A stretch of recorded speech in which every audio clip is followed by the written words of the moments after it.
Good evening and welcome the listening audience in the Federation, the Caribbean, and wherever you are around the world. We are here this evening to talk about COVID-19 and the overall physical and economic impact it has had on the region.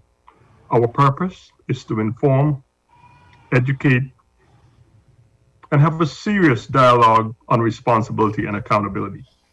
In our efforts to persuade and assuage individuals about becoming vaccinated, there remains a toss-up between social and moral responsibility and the passion for individual rights. Make no mistake, this panel is very sensitive to the pursuance of individual rights. However, we must also recognize that individual rights, social, moral, or ethical responsibility are not mutually exclusive. Let us have a frank, open discussion this evening about the right of the individual. I'm sensing from the many discussions I've had with individuals and postings on social media that there is a philosophically naive view of individual rights, not just in the region, but around the world. Your right is as good as the other person's right to exist. And your rights will begin to dissolve if what you do or don't do encroaches on the other person's ability to exist or survive. If one person infects an entire community and starts a community spread, then a civil society, private and public institution as well, must come to their defense for their own survivability. They then have the right to establish, whether it's a soft, indirect, or direct mandate rules or laws to protect life and property. This is the case with any communicable disease, and Dr. Raphael Kwanzaa would touch on that. COVID is indeed a communicable disease, a virus that is highly transmittable, chronic disease causing, and has significant death rate that can decimate your economy and deeply worsen your quality of life. I'm pleading for us not to succumb to disinformation on social media, conspiracy theories, fake videos, superstition, which vaccine should be of preference, political partisanship, past historical wounds, comments that are not fact-based, like our DNA will change, the government is tracking us, vaccines were developed too quickly, I will wait and see, the capitalists will win and the poor man will lose. I've heard it all. What makes me nervous is the wholesale rejection of science and the dangerous misinformation that is on the rise. I think it is incumbent on all of us to be guided by the confluence of strong principles, hardcore facts, science, and medicine. And that is why we are here. People in the Federation and the region can crystallize the information and make the right judgment. After all, we in the Caribbean are smart and practical people, resourceful, resilient. We know how to deal with hardships for what we have faced as a people over 2 centuries. And therefore, we must overcome any encumbrances and be committed to protecting our families and fellow countrymen. Most of all, protect decades of enduring work you have put in to fortify your families. Please, don't give it away. With vaccine hesitation, the path to normalization will be tenuous at best. With a global death rate of 1.8% pre-vaccination, here's a scenario I'd like to propose to you. St Kitts and Nevis based on a population of roughly 50,000, and a vaccination rate currently of 24.57%, more accurately 55.8% of the target population with a first dose, and 19.8% fully vaccinated, moving closer towards herd immunity, but still a ways to go.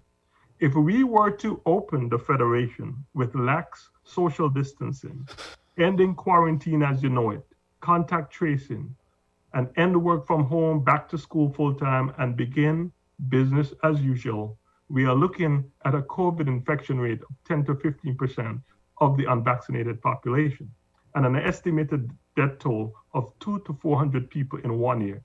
Can we really stomach this? Who do we want to trade? Or who do we want to roll the dice on? In my purview, such a death rate is unappreciable and avoidable. Furthermore, if contraction of the virus continues and complications develop, we should expect an overburdened and overwhelmed healthcare system. And Dr. Cuthbert Sebastian is here to attest to that. And finally, the erosion of the economy that was once stable or prosperous. This we cannot bear. In terms of the number of vaccines per 100 doses administered according to Reuters COVID-19 and Statistica across the region, here are some numbers. Dominica and Antigua leading the way with plus 40% vaccination rate and 30 respectively, followed by St Kitts and Barbados, all in the plus 20s. Bahamas, Belize, Guyana, St. Lucia, they're way behind in the low teens. And Jamaica and Trinidad has yet to lift off the ground, less than 5% in terms of vaccination of the target population. These vaccination rates are not acceptable with respect to the death rate we have seen in some countries. For example, Jamaica, 47,396 infections and 862 deaths. Trinidad and Tobago, 16,549 infections and 294 deaths. Antigua, 1,251 infections and 42 deaths. Barbados, 3,968 infections and 46 deaths. St. Lucia, 4,818 infections and 75 deaths. Grenada is a much luckier, 161 infections and 1 death. And St. Kitts, 70 plus infections in which you had a recent outbreak and 0 deaths. According to a report in March by CNBC in 2021, St. Kitts are in the top 5 countries in the world with the lowest infection rate. Despite of the recent cases, I think the status remains unchanged. But why is this so? Because of the prudent policies of the current administration and the compliance of the St. Kitts and Nevis people. The ISO standard COVID testing, which are pretty stringent, mask mandates, social distancing, and again, a stringent quarantining policy that many are aware of, who tourists as well as citizens and friends of the Federation who tries to visit. Frankly, they've been spared because of these measures. But these measures are transient, not long-term, and are therefore not sustainable. I would like to transition into giving a brief overview on the science of COVID-19 and vaccines. COVID-19, coronavirus, they are large, enveloped. You've heard this word so often, so I don't think it'll be over your head. It's a RNA, a positive stranded RNA. It holds genetic material, and it's a virus. It's responsible for infecting a wide variety of humans, some animals, and birds. These viruses contain sharp-like projections of what I'd like to call long-chain sugary proteins, and in a biochemical term, we'll say glycoproteins, which lies on their surface. They have crown-like shapes that you can see under a microscope. The viruses can replicate without a host, so they are classified as being parasitic. Viruses within the cell can multiply rapidly, they can self-replicate. That means an infection can start with just a small number of particles, and they're actually nanoparticles. That is the dose. We don't know yet the minimum infectious dose for COVID-19, but we might presume it is around 100 virus particles. When those dose reaches our respiratory tract, 1 or 2 cells will be infected and it will be reprogrammed to multiply and produce many new COVID viruses within 12 to 24 hours. It is a domino effect. The new virus will infect many more nearby cells, which can include cells of our immune system, possibly compromising it. And the whole process goes around again and again and again. With high viral loads, very rapidly, the virus enters the cells of the lungs, heart, kidney, leading to chronic disease, and for those unlucky ones, eventual death. This is no joke. This is serious stuff. So let us talk about vaccines, right? They're the traditional protein vaccines. The measles, mumps, rubella, we all took them when we were kids, right? At that time in our lives, there were not a debate on individual rights. We lined up in school, the nurses came in and vaccinated us.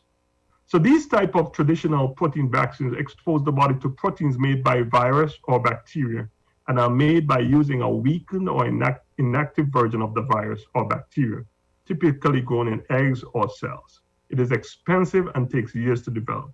And then now here's the new technology using DNA and mRNA vaccines. They work slightly different in using part of the virus' own genes to stimulate our immune system. It is cheaper, shorter time span to develop, and has proven to be very efficacious and effective. Now, there are a list of them. There's the AstraZeneca, the Cuban vaccines, Soberana, there's the Johnson & Johnson, the Pfizer and Moderna, and Novavax. But the AstraZeneca is what is currently available and accessible to the Caribbean regions. 160.8 million confirmed cases of people with COVID-19 around the globe, and more than 3.3 million people have perished from the disease, according to the World Health Organization. In the US, COVID-19 was contracted by 32.6 million and with an estimated more than 500 deaths. This is the reality, my friends. COVID does not discriminate according to demographics, culture, political affiliation, or socioeconomic status. We are all vulnerable. However, I'll tell you this, it does discriminate for those who have comorbidities and those who don't take it seriously. Act now and consider the science and medicine.